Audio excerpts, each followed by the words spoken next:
الحمدللہ رب العالمین والعاقبۃ للمتقین والصلاة والسلام علی سید الانبیاء والمرسلین اما بعد فاعوذ باللہ من الشیطان الرجیم بسم اللہ الرحمن الرحیم قل بفضل اللہ وبرحمتہ فبذلک فلیفرحوا صدق اللہ مولانا العظیم وصدق رسولہ النبی الکریم الامین ان اللہ وملائکتہ یصلون علی النبی یا ایہا الذین آمنوا صلوا علیہ وسلموا تسلیما الصلاۃ والسلام علیک یا سیدی یا رسول اللہ وعلی آلک واصحابک یا حبیب اللہ الصلاۃ والسلام علیک یا سیدی یا رسول اللہ وعلی آلک واصحابک یا رحمۃ للعالمین الصلاۃ والسلام علیک یا سیدی یا نور اللہ وعلی آلک واصحابک یا خاتم النبیین۔ اللہ رب العزت وحدہ لا شریک کی حمد و ثنا، حضور نبی کریم رؤوف الرحیم حضرت محمد مصطفیٰ صلی اللہ تعالی علیہ وآلہ وسلم کی ذات باصفات پر درود و سلام پیش کرنے کے بعد، عزیزان قدر، اللہ رب العزت وحدہ لا شریک کا کروڑا احسان ہے کہ اس رب نے ہمیں اپنے حبیب صلی اللہ تعالی علیہ وآلہ وسلم کی امت میں پیدا فرمایا اور ان لوگوں میں پیدا فرمایا، ان لوگوں میں شمار فرمایا جو حضور نبی کریم صلی اللہ تعالی علیہ وآلہ وسلم کی ولادت پر خوشی مناتے ہیں اور آپ صلی اللہ تعالی علیہ وآلہ وسلم کا میلاد مناتے ہیں۔ یہ اللہ رب العزت کی طرف سے خاص کرم اور فضل ہے اس انسان پر جو حضور کی ولادت پر خوشی مناتے ہیں اور آپ کا میلاد مناتے ہیں، کیونکہ اللہ رب العزت وحدہ لا شریک نے قرآن پاک میں ارشاد فرمایا، قل بفضل اللہ وبرحمتہ فبذلک فلیفرحوا۔ اے محبوب صلی اللہ تعالی علیہ وآلہ وسلم، ان کو فرما دیجئے کہ جس پر اللہ کا فضل، جس وقت آپ پر اللہ کا فضل اور اللہ کی طرف سے رحمت آ جائے تو پھر خوشیاں مناؤ، شکر ادا کرو اور اللہ کے فضل کا اور اس کی رحمت کا چرچا کرو خوشی منا کر۔ عزیزان قدر، علماء کرام فرماتے ہیں، علامہ ابن حجر رحمۃ اللہ تعالی علیہ فرماتے ہیں کہ اس آیت مبارکہ سے جو فضل اور رحمت کا ذکر کیا گیا ہے، فضل سے بھی مراد حضور نبی کریم صلی اللہ تعالی علیہ وآلہ وسلم کی ذات باصفات ہے کہ اللہ نے ایمان والوں پر اپنے محبوب صلی اللہ تعالی علیہ وآلہ وسلم کو بھیج کر فضل فرمایا، اور رحمت سے بھی مراد یہی ہے کہ اللہ رب العزت نے اپنے حبیب کو بھیج کر ایمان والوں پر اپنی رحمت فرمائی۔ تو علماء کرام فرماتے ہیں، اسی لیے اللہ نے فرمایا کہ جب آپ کے پاس میری طرف سے میرا فضل اور رحمت آ جائے تو اس پر خوشی مناؤ، خوشی کا اظہار کرو، اور حضور نبی کریم صلی اللہ تعالی علیہ وآلہ وسلم کی ذات باصفات اللہ رب العزت کا فضل اور رحمت بن کر ہمارے پاس آئے۔ یہی حکم اللہ نے دیا ہے۔ پھر رب تعالیٰ کی طرف سے آپ نعمت بن کر بھی آئے۔ وَأَمَّا بِنِعْمَتِ رَبِّكَ فَحَدِّثْ۔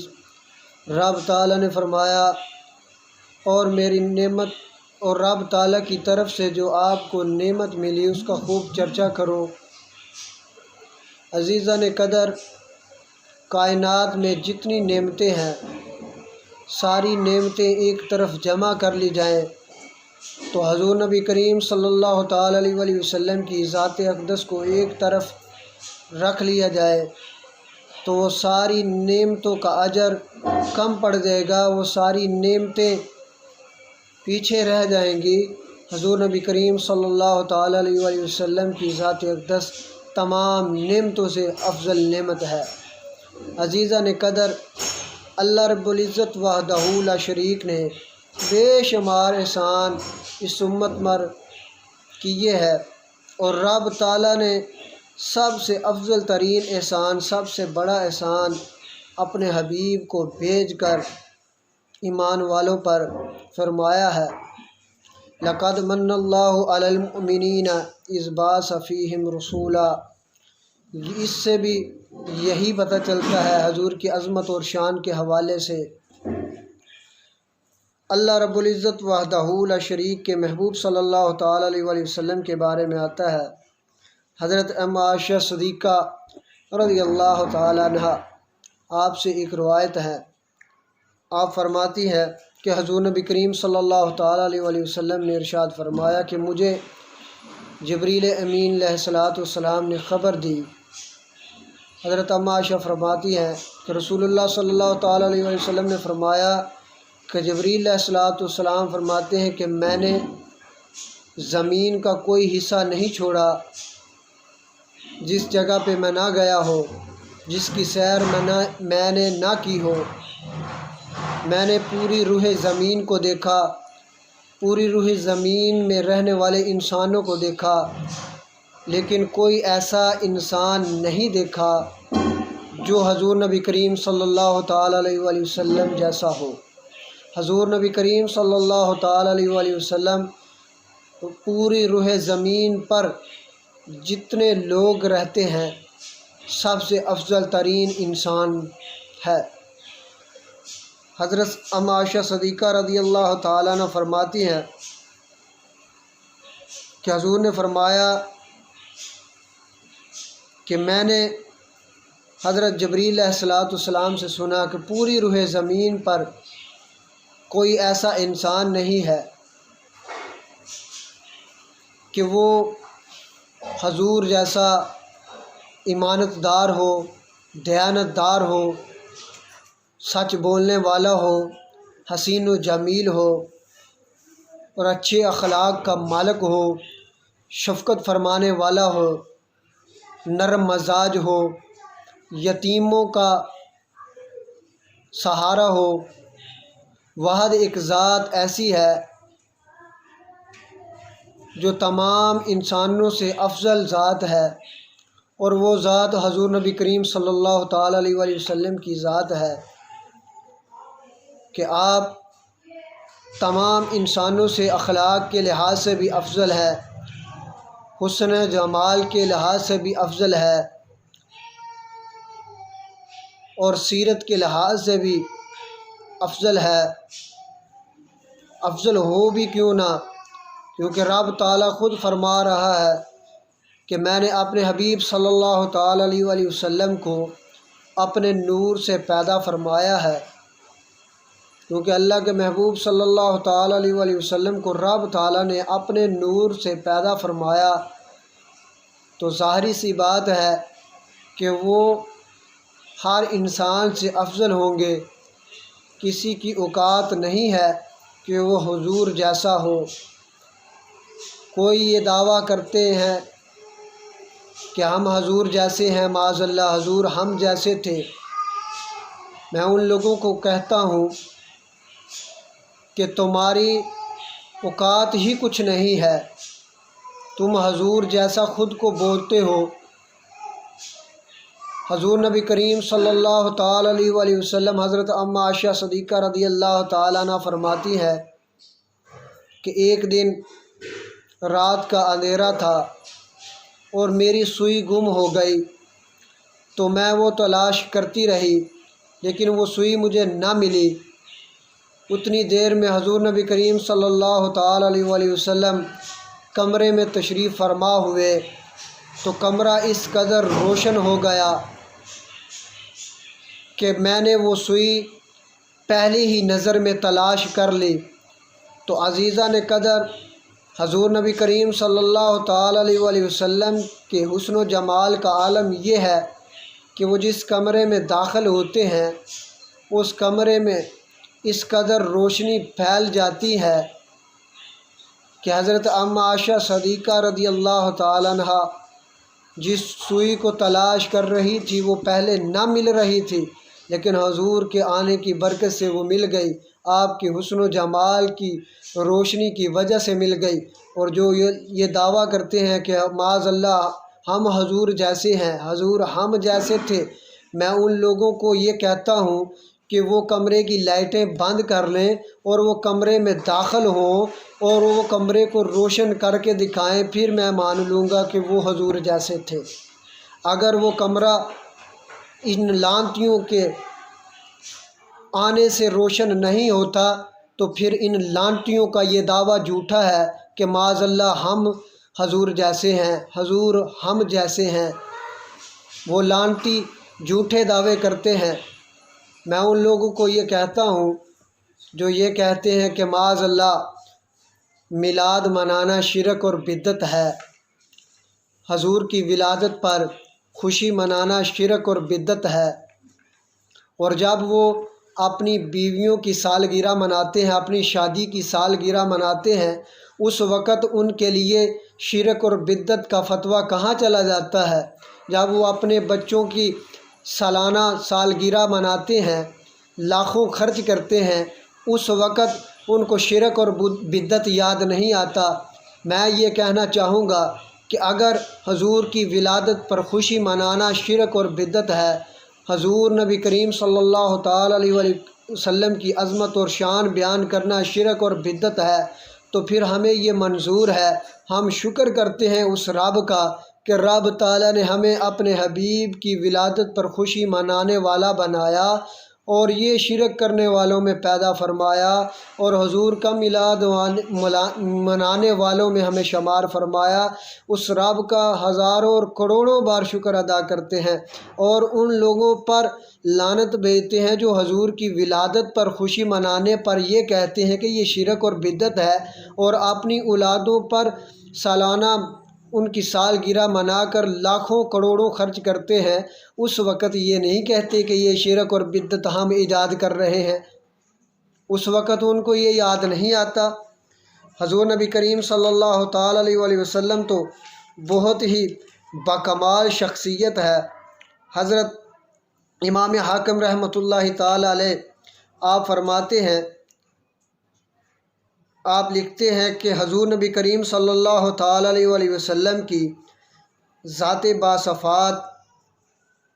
آپ کی سیرت کے حوالے سے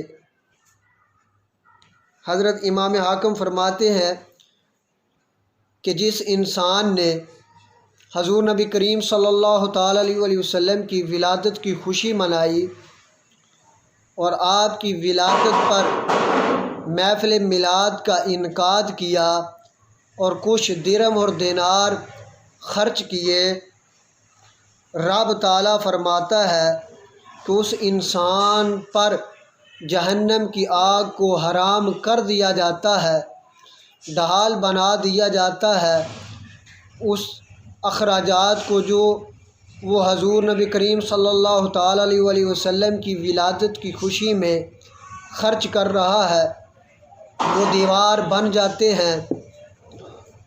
امام حاکم رحمۃ اللہ تعالیٰ علیہ فرماتے ہیں کہ رب تعالیٰ ان کو دنیا میں بھی 10 گنا اجر عظیم عطا فرمائے گا، 10 گنا اس کے نعم البدل عطا فرمائے گا، اور میدان محشر والے دن بھی رب تعالیٰ اسی طرح 10 گنا اجر عظیم اس انسان کو عطا فرمائے گا جس انسان نے حضور نبی کریم صلی اللہ تعالیٰ علیہ وآلہ وسلم کی ولادت کی خوشی منائی اور اس خوشی پر چند روپے خرچ کیے۔ رب تعالیٰ کی طرف سے اس کو یہ انعام دیا جائے گا کہ وہی روپے میدان محشر والے دن جہنم کی آگ کے آگے دیوار بن جائیں گے، ڈھال بن جائیں گے۔ وہ پیسے، وہ درہم اور دینار جہنم کی آگ کو پہنچنے نہیں دیں گے۔ یہ رب تعالیٰ کا فضل ہے اس انسان پر،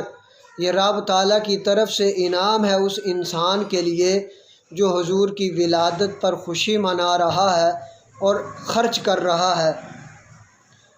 حضور نبی کریم صلی اللہ تعالیٰ علیہ وآلہ وسلم کے بارے میں آتا ہے کہ آپ صلی اللہ تعالیٰ علیہ وآلہ وسلم، حضرت ابو سعید خدری رضی اللہ تعالیٰ عنہ آپ فرماتے ہیں کہ حضور نبی کریم صلی اللہ تعالیٰ علیہ وآلہ وسلم کے ولادت پر جس انسان نے 1 درہم خرچ کیا یا 10 درہم یا 10 دینار خرچ کیے، رب تعالیٰ اس کو 10 درجے جہنم کی آگ سے دور کر دے گا اور 10 درجے اس کو رب تعالیٰ جنت میں بلند کر دے گا اور اس کے 10 گناہ معاف کر دیے جائیں گے اور اس کے نامہ اعمال میں 10 نیکیاں لکھ دی جائیں گی۔ حضرت ابو سعید خدری رضی اللہ تعالیٰ عنہ آپ بھی اس روایت کو نقل فرما کر یہی خوشخبری سنا رہے ہیں کہ جس انسان نے حضور کی ولادت پر خوشی منائی، حضور کی ولادت پر محفل میلاد کا انعقاد کیا اور کچھ چند روپے خرچ کیے، رب تعالیٰ کی طرف سے اس کو گناہوں کا کفارہ بھی ملے گا اور نیکیوں کے بدلے اجر بھی ملے گا۔ عزیزان قدر، خوش نصیب ہیں وہ لوگ جو حضور نبی کریم صلی اللہ تعالیٰ علیہ وآلہ وسلم کی ولادت پر خوشی مناتے ہیں اور محفل میلاد کرتے ہیں، اور تمام عاشقان رسول صلی اللہ تعالیٰ علیہ وآلہ وسلم سے یہی گزارش کروں گا کہ وہ ان بدبخت لوگوں کی باتوں میں نہ آئیں جو حضور کی ولادت پر خوشی منانے والوں پر شرک اور بدعت کے فتوے لگاتے ہیں۔ وہ حضور نبی کریم صلی اللہ تعالیٰ علیہ وآلہ وسلم کا میلاد بھی منائے، حضور کی ولادت کی خوشی بھی منائے اور کثرت سے آپ کی ذات باصفات پر درود و سلام بھی پڑھے۔ اور جس طرح شیطان کو تکلیف ہوئی تھی حضور کی ولادت پر، یہ بھی شیطان کی نسل میں سے ہے، ان کو تکلیف ہوتی رہے گی، دنیا میں بھی یہ ذلیل و خوار ہوتے رہیں گے اور میدان محشر والے دن بھی انشاءاللہ العزیز ذلیل و خوار ہوں گے۔ اور جن لوگوں نے حضور کی ولادت پر خوشیاں منائی، محفل میلاد کا انعقاد کیا، دنیا میں بھی وہ عزت پائیں گے اور قبر اور حشر میں بھی عزت پائیں گے۔ اور حضور نبی کریم صلی اللہ تعالیٰ علیہ وآلہ وسلم کی ایک حدیث پاک ہے، حضرت سیدنا عبداللہ ابن عباس رضی اللہ تعالیٰ عنہ روایت کرتے ہیں کہ جس انسان نے حضور نبی کریم صلی اللہ تعالیٰ علیہ وآلہ وسلم کی محفل میلاد کا اہتمام کیا، آپ کی ولادت کی خوشی منائی، حضور نبی کریم صلی اللہ تعالیٰ علیہ وآلہ وسلم نے فرمایا کہ اس انسان کے لیے مجھ پر شفاعت واجب ہے کہ میدان محشر والے دن اس انسان کے لیے میں شفاعت کروں گا جس انسان نے میری ولادت پر خوشی منائی اور محفل میلاد کا انعقاد کیا۔ تو عزیزان قدر، اللہ رب العزت کی بارگاہ میں دعا ہے کہ اللہ رب العزت ہمیں حضور کی ولادت پر خوشی منانے کی توفیق عطا فرمائے اور آپ کا میلاد بڑھ چڑھ کے منانے کی اور اس میں شرکت کرنے کی توفیق عطا فرمائے اور آپ کی ذات باصفات پر کثرت سے درود و سلام پڑھنے کی توفیق عطا فرمائے۔ آمین ثم آمین وما علینا الا البلاغ المبین۔ آخر میں سب دوستوں سے گزارش ہے کہ میرا یہ اسلامی یوٹیوب چینل سبسکرائب کریں اور زیادہ سے زیادہ شیئر کریں۔ السلام علیکم ورحمۃ اللہ۔